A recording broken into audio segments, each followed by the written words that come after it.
It's unfortunate to me that for far too long under this Trump presidency, Republicans in the House of Representatives continue to function like they're nothing more than a wholly owned subsidiary of the Trump cartel, as opposed to standing up for the American people that we're all privileged to represent. This reckless war of choice is hurting everyday Americans, making life more expensive. Donald Trump entered into this war with no plan, no objectives, no exit strategy to make sure that it actually inured to the benefit of the American people when there's great sacrifice that has already been made. More than a dozen service members, brave, heroic service members, have been killed in Donald Trump's reckless war of choice, and hundreds have been seriously injured, and billions of dollars have been spent.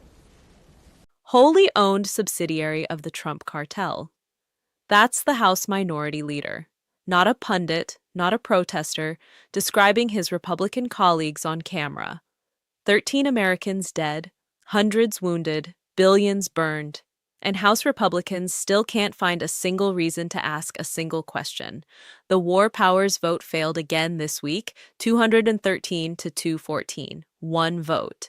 That's the margin between accountability and rubber stamping a war nobody authorized. If you want this tracked every day, hit subscribe. Because now watch how this press conference started. Questions? You said that you will force another vote. Is that as soon as possible, or are you going to wait until you've persuaded enough members to secure its passage? We're going to force another War Powers vote upon our return to Washington, D.C.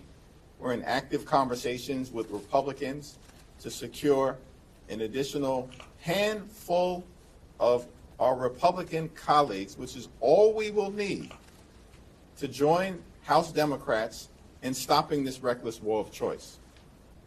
After that, it gets worse. Nadler goes on camera and says Trump is suffering from dementia, not speculating, says it out loud at a press conference in front of reporters, and then pivots to telling NATO allies to just wait. The Democrats will fix it.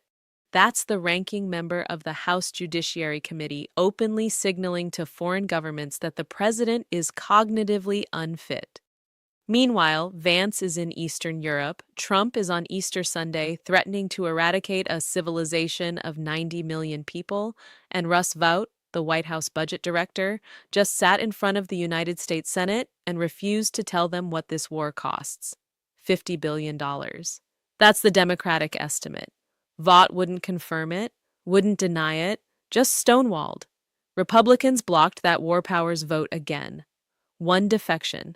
That's all it took to keep the war running. Who I believe is suffering from dementia at this point. I think that these signs are very clear. But even before he was suffering from dementia, he didn't understand the value of the NATO alliance at all. We have to make clear, and I think we will make clear, to our NATO partners that as soon as we get rid of Trump, we will resume our relationship with our NATO partners, that this is a one-off, that it's not an expression of a changed attitude in the United States, that it's all one person and the people who follow him. We will say to NATO very shortly that just wait. Next year we'll have a majority in the House and maybe in the Senate, and we will do what we can. And certainly when we have the presidency in 2029, we will resume our proper relationship with NATO that has sustained the peace for all these many years.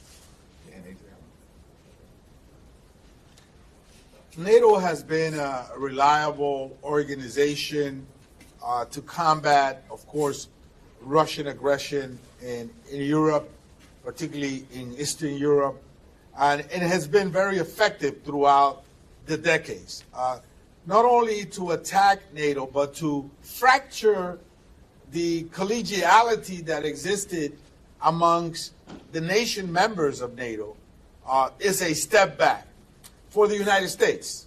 You know, we have relied on our allies in the past to come to the table and reach consensus on important peace and war questions.